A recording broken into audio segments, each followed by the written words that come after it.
കല്യാണത്തൊക്കെ പോയി തിന്നൂലേ അതേപോലത്തെ ബിരിയാണിയാണ്.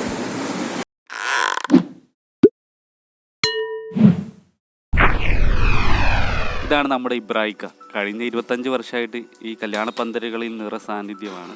കുറ്റിപ്പുറത്തെ പേര് കേട്ട ബിരിയാണി വെപ്പുകാരനായിരുന്നു ഹംസാക്ക. അദ്ദേഹം മരണപ്പെട്ടു. അദ്ദേഹത്തിൻ്റെ ശിഷ്യന്മാരിൽ ഒരാളാണ് നമ്മൾ ഇബ്രാഹിക്ക. കൂട്ടുകാരനായ അശോകേട്ടനും മൂപ്പരും കൂടെ ഇപ്പോൾ ഒരു കട തുടങ്ങിയതാണ്.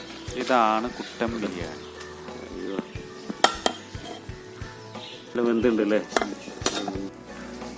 ഇത് ചിക്കന്, ഇത് കുട്ടൻ ബിരിയാണി,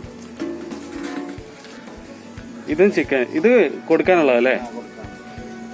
ഇത് എത്ര കിലോ ഉണ്ട്? 6.5 കിലോ.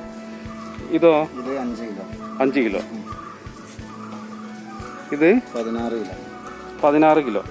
ഇനി ഈ ബിരിയാണി ചെമ്പെല്ലാം കൂടെ ഓട്ടോയിൽ കയറ്റി കടയിലേക്ക് കൊണ്ടുപോകും. എൻ്റെ വീട്ടിലെ വിരുന്നിന് നമ്മൾ ഇബ്രാഹിക്കാണ് കേട്ടോ വെച്ചത്. അന്ന് കോഴിക്കോട് നിന്ന് വന്ന എല്ലാവരും വളരെ നല്ല അഭിപ്രായമാണ് പറഞ്ഞത്. അപ്പോൾ ആ ബിരിയാണി ഇങ്ങോട്ടാണ് എത്തിയത്, ഫ്രണ്ട്സ് ബിരിയാണി സെൻറ്റർ. ഇതുള്ളത് ലൊക്കേഷൻ കുറ്റിപ്പുറം ബസ് സ്റ്റാൻഡിനടുത്ത് അമാന ഹോസ്പിറ്റലുണ്ട്, ആ റോഡിനാണ്. ഉച്ചസമയമൊന്നും ആയിട്ടില്ല, എങ്കിൽ കൂടി പാർസലൊക്കെ നന്നായിട്ട് പോകുന്നുണ്ട്. ആളുകൾ വന്നുകൊണ്ടിരിക്കുന്നേ ഉള്ളൂ. ഇവിടെ ചിക്കൻ ബിരിയാണിക്കാണെങ്കിൽ 70 രൂപയും കുട്ടൻ ബിരിയാണിക്കാണെങ്കിൽ 90 രൂപയുമാണ്. ഇനി നമുക്ക് കുറച്ച് പേരോട് ചോദിക്കാം.